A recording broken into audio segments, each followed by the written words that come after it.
I rented the room behind the mirror when the glass stopped pretending.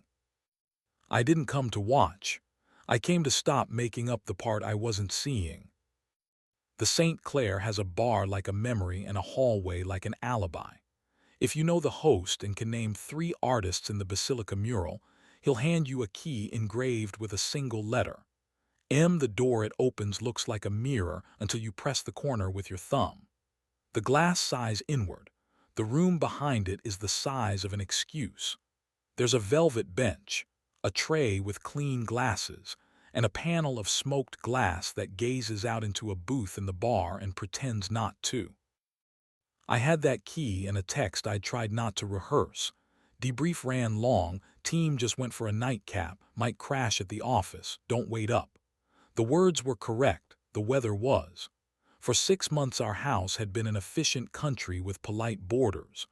Nora and I had retired the big fights and negotiated a truce with weather. We had become excellent at small decencies. I missed the part where we forgot to be the kind of idiots who show up unannounced. Through the glass I could see the booth.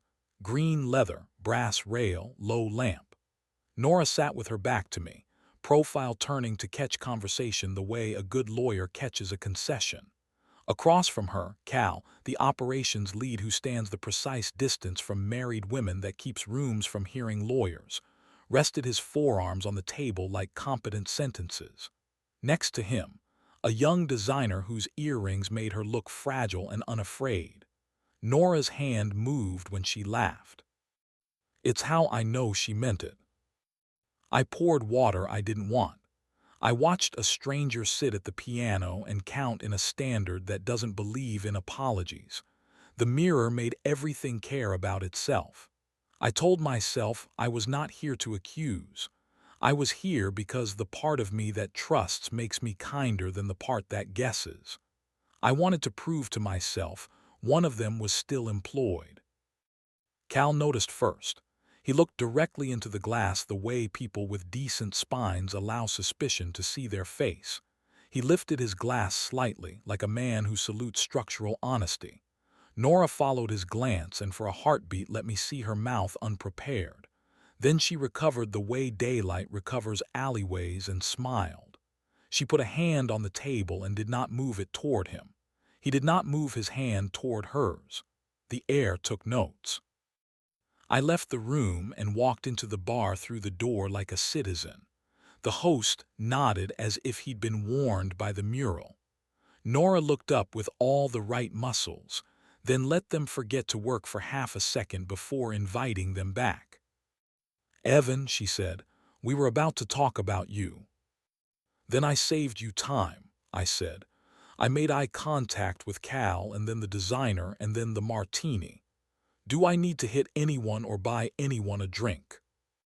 Cal almost smiled. If those are the only 2 options, I suggest water, he said. It argues less. Sit, Nora said, placing her hand flat on the leather beside her. She smelled like citrus and a decision. Or stand if it helps you remember where the exits are.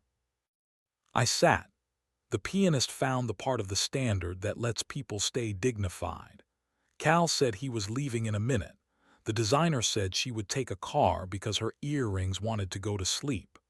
The 4 of us made the kind of small talk you use on dogs you don't want to scare. When the glasses were empty and the room returned to inventory, Cal put a 20 under the table lamp and nodded to me like a man who knows more knots than cities. The designer squeezed Nora's arm gently, an intimacy that made sense, and told me she liked my shoes. It didn't feel like flattery. It felt like a miracle that small. When they were gone, Nora let the word debrief die of natural causes. Did you rent the mirror? She asked. I rented the room where speculation goes to admit its weight, I said. Did it crack? She asked. It held, I said. I came because I wanted to see you next to heat without pretending it was weather. She looked toward the piano, toward the door, toward the part of the room that remembers the first decision you made when you were 22. She turned back. I kissed him last month in an elevator, she said. I did it because I could and because I shouldn't. It tasted like mint and competence. He stepped back. He said my name like a lock. It was a mistake he didn't make again. I wanted to hit him, I said. I wanted you to come find me, she said. Here we are, I said. She leaned in and kissed me with the kind of accuracy that's impossible without an archive. It wasn't apology. It was a ledger entry balanced. Her hand went to the back of my neck, and I remembered the person I keep there for accidents. The bartender looked carefully away. The piano had the decency to miss a note and then forgive itself. Come upstairs, she said. We can let the mirror interrogate us, or we can teach it a better job. In the room behind the glass, the world forgot to decide what kind of men we were going to be. She closed the door and leaned on it, eyes not performing anything for anyone but me. I put my hands on her hips and felt heat ask for jurisdiction. We didn't undress. We didn't need to screen for witnesses. I kissed the line of her jaw and then lower, where the skin keeps a record. She swallowed a sound and then another, and I heard the bar pretend to be deaf. Do you still want to hit him? She asked into my collar. I want to thank him for stepping back, I said. I want to be the man you can stand too close to without needing an alibi. You are, she said. I forgot to invite him. You forgot to invite me, I said, and she made a quiet, guilty laugh that made my fingers cruel and kind in the same motion. We stopped because some rooms deserve to keep their license. In the hallway, I laced my fingers with hers like a signature. Outside, the city had cooled enough to be believed. We took a car not because we were lazy, but because we needed a witness who would never give testimony. At home, we didn't talk about the elevator. We dragged the coffee table with our feet and kissed on the rug like fools with taxes. We slept when the clock became unkind. In the morning, we met Cal and the rest of the crew at the warehouse where competence was printed in tape. He lifted tables, and I lifted what was left of my pride. We didn't avoid each other's eyes. We did not make a ceremony out of survival. When Nora passed, she touched my wrist with 2 fingers, daylight legal, and it felt like church for people who believe in small gods. We didn't tell anyone about the mirror. We taped the engraved key to the side of the fridge under the magnet shaped like a boat we bought one summer we didn't ruin.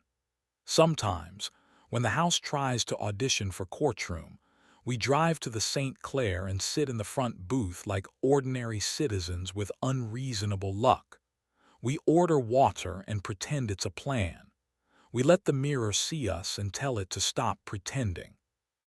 I won't glamorize the intrigue.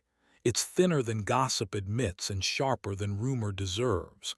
There are days when my hand smells like citrus, and I want things I promised I would want only at home. There are days when Nora stands an inch closer to a man than gravity thinks prudent, and I remember that desire is a temperature, not a vote. We eat before we try to win.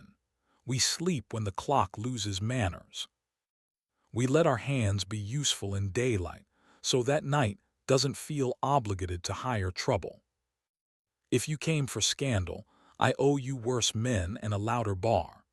What I have is a mirror that let us pay for our honesty in cash, a man who knew how far back to stand without practicing nobility, and 2 people who decided that fidelity might be more interesting if you stop making it perform. We keep the lamp on 2 clicks lower than before. We invite each other when we're interesting, not only when we're afraid. And when the glass tries to tell the room a better story about us, we let it, for a minute, until we remember we're not the kind of fools who need witnesses to know which side of the table they're sitting on.